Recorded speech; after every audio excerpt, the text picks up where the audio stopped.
One of the biggest privileges I think I've ever received in life is my parents teaching me really good financial literacy habits and incredibly good money saving habits.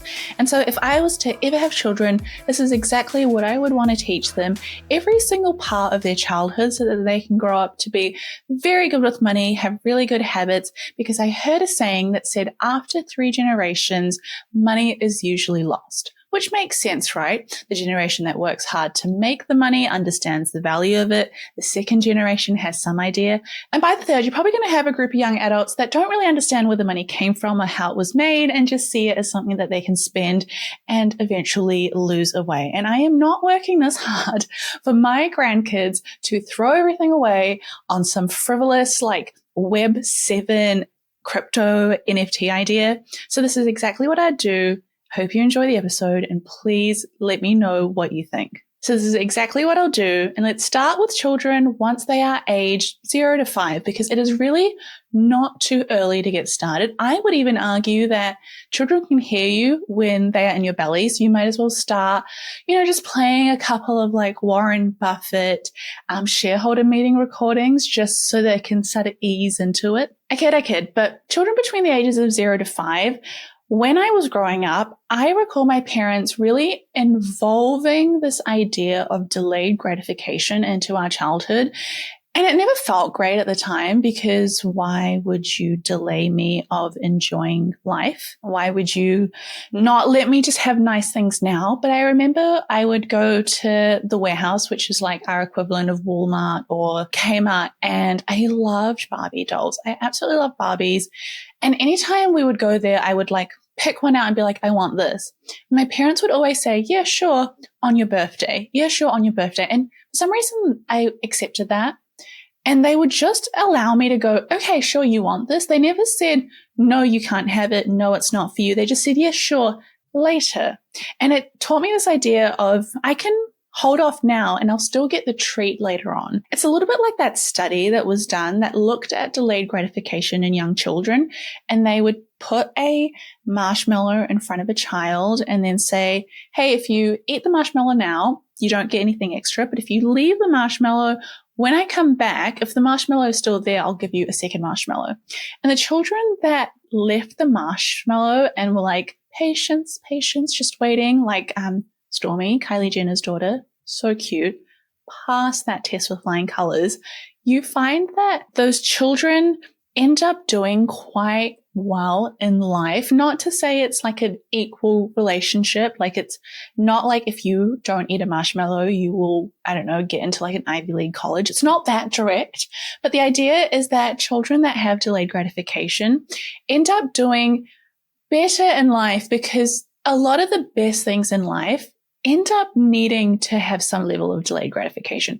When you want to be healthier, going to the gym is harder than, not going to the gym and watching lots of movies and staying at home. Eating healthier foods and cooking meals at home is so much harder than ordering Uber Eats and just, going out and eating out all the time. Drinking, like a green juice is a lot harder than all these other things that are easier, like soft drinks. And oh my God, I sound like an old person. But the idea is the same. All those good things are kind of annoying to do at the time. And you don't see the outcome of a healthy life until a little bit later down the track. When you're in your teens or your 20s, no matter how you eat, you can still be somewhat of a fit looking person. But it's really in your 30s and 40s and 50s when your lifestyle starts to show up on your body, which is very hard. And so what I find is that with children, if you can encourage levels of delayed gratification, even if it's little games like, hey, I would love to take you to the park. Let's go this afternoon. And then let's say the afternoon rolls around and you go to your kid, hey, I'm so sorry. I cannot take you to the park today. I'm really busy with da-da-da-da. But if you would like, I can take you for like 10 minutes now, or tomorrow we can go for a whole hour. And regardless of what the child does, it's just like this level of negotiation tactic. I don't know how this will work. I obviously do not have a child between the ages of 1 or 5, but I am an older cousin to many of young kids, and I have done my fair share of babysitting and child negotiation tactics, which could probably put Chris Voss into shame for how difficult it is to negotiate with a toddler. But I digress. You can figure out little ways to showcase negotiation skills with these kids. And over time, they learn, okay, I can have the nice thing now, but it won't be as good as like waiting an hour and having the nice thing later. Maybe a whole day is too hard for a kid to understand, but you can say, hey, we can go to the park now for 10 minutes. Or if you give me an hour to let me finish my task, I can take you to the park for 2 whole hours and we can like do X, Y, Z, and I'll get you an ice cream after.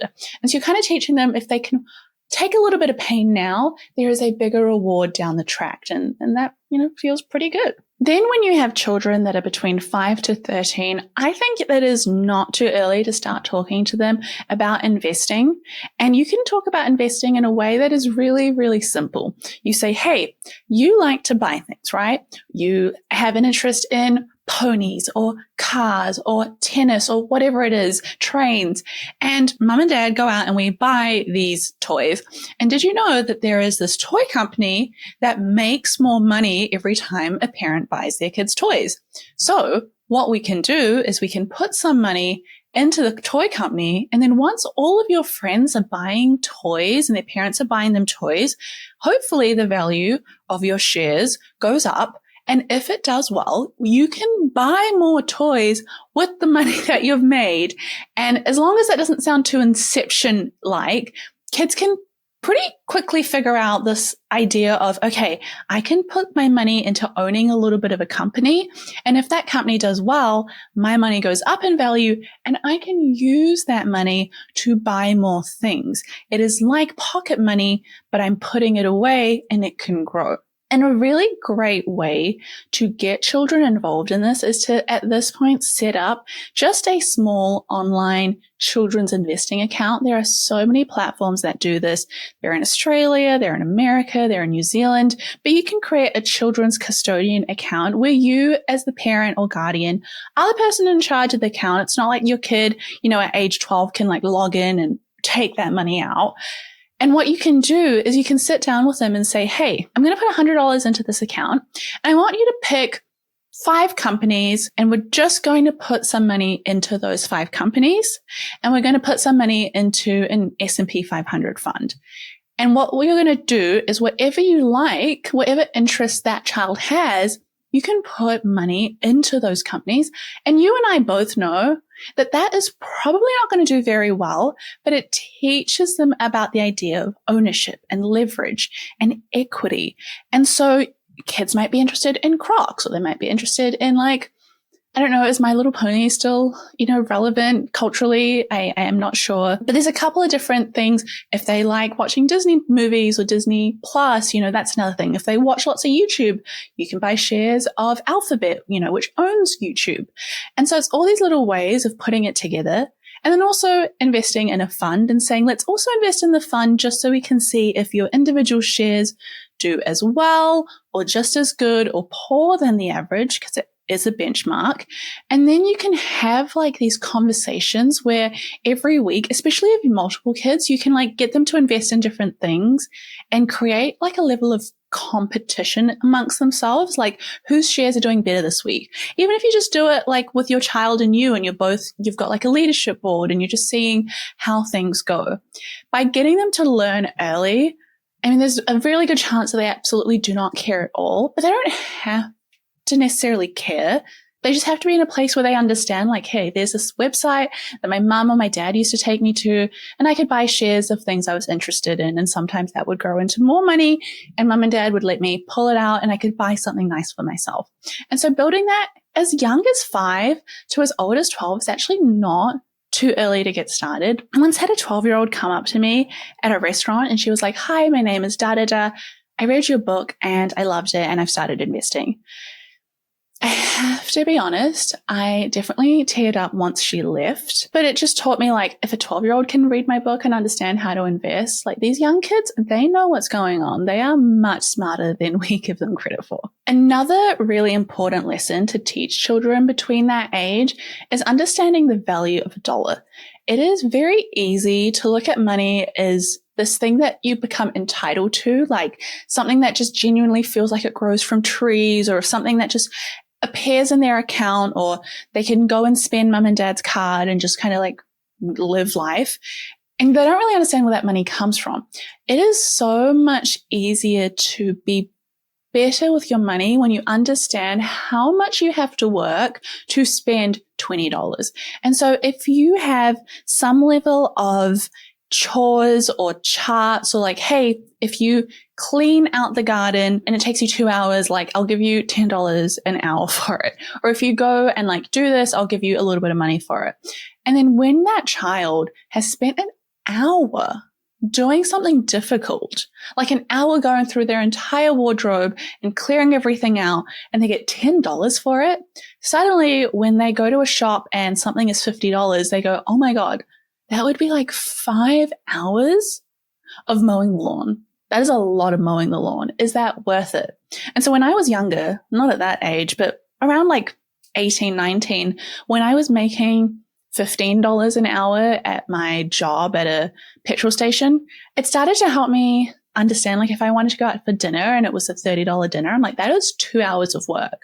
If I wanted to buy like what were they? Like an Anastasia Beverly Hills makeup palette or eyeshadow palette, and they were like, what were they back then? Maybe like $40.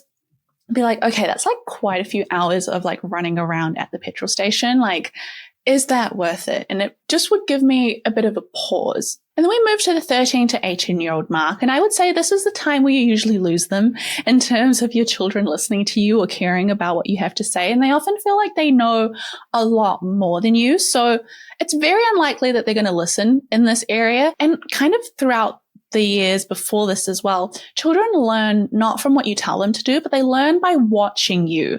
And so if they see you have really good money habits, if they feel involved in the finances and you kind of bring them into the decisions that you're making, even if they pretend that they do not care and they show zero interest and they're just like, oh my God, like, can I go? Still bring them to appointments. Like, bring them to the time that you meet your accountant. Bring them on the journey of buying a car and being like, okay, well, you know, we're going to buy a car in cash. We're not going to get it on a loan. So we only have $10,000 available, and that is our budget for a car. We want to make sure it has like good mileage. We want to make sure it has all these features. Like, just involve them in the process. If you're going house hunting, you know, bring them along to the appointment with the mortgage broker. There's all these different things that you can do with kids that feel less preachy at that age group, but instead just involve them. Like with my own parents, they would bring us along everywhere. They would be open to talk to us about like why they would maybe choose to, you know, negotiate on the cost of a piece of furniture at a furniture store and be like, hey, well, can we get it for cheaper if we pay cash? Or can we do it for cheaper if we do this or that? And it helped me, even if they didn't say like, hey, Sim, this is why we're doing it. This is what we're doing. Sometimes those moments would just stick with me and they'd become really good lessons for me to carry forward and negotiation skills that, you know, I could work with. We would go to India sometimes. My mum would barter hard. And that also taught me how I didn't want to be. And I was like, I'm not going to be that tough of a negotiator. But you kind of find as a child different things that your parents are doing that even if you don't realize it, you pick it up subconsciously. Now, the 13 to 18 age group is also an age group where maybe they're starting to get their first part-time job, or they're, you know, babysitting for someone's children. Maybe they're dog walking for the neighborhood. Maybe they're, I don't know, like, do people do newspaper runs anymore? Is the newspaper business still around? I don't imagine it's very profitable, but there might be things that they are doing to earn extra money. And so this is a really, really good time to start implementing the idea of budgeting. Very scary, very hard to do. But if your kid can learn how to manage $100 or $1,000, they'll be able to manage $100,000. And good budgeting skills comes from being able to manage small amounts of money well now, so that when you have those larger amounts of money later down the track, you just have like such a good foundation and such a good base. It just makes life very, very, very easy. Now, look, I'm not a huge fan of like percentage-based budgets. I don't really love the idea of like 30% should go for this and 10% of this and 20% of this. But just with your child, if you just encourage like, hey, super simple budget of everything that you earn, I just want you to put 20% of it away in a savings account that you cannot touch, a high yield savings account or an investment account. And I don't want you to have a look at that account until like the end of the year. And look, you can spend the rest of your money. If you make $100, go and spend 80 of it. Do whatever you want. Enjoy it guilt-free. But that $20 out of 100, you're going to put it away. You're not going to touch it. And it encourages them for when they get, their big girl job or their big boy job, they're used to taking a little bit of their salary, even if it is a couple of dollars when they start out, and putting it aside for future them. It's this idea of paying yourself first. And if you can pay yourself first when you start off in your journey, it is a lot easier to pay yourself first when you start making more money over time. Then as your children continue to get older, they reach the 18 to 25-year-old mark. And, if you were of a certain demographic, then usually you kind of cut your children off financially, or you are like, they're an adult, you let them out into the world. But if you are brown, like myself, or if you are some form of Southeast Asian, we know that our parents do not stop interfering, meddling, being a part of our lives and our financial journeys. And so they will continue to have like a say in how you spend your money, especially if you are going to university or college. And so it's a really good time for parents to have a conversation with their kids about lifestyle creep. Lifestyle creep is usually what happens when your kid graduates from school or they graduate from college. They start working their first big girl job and they're like, hey, I want a Kate Spade bag, or like, hey, I want the newest iPhone, or I want to stop living like a student and start living it up.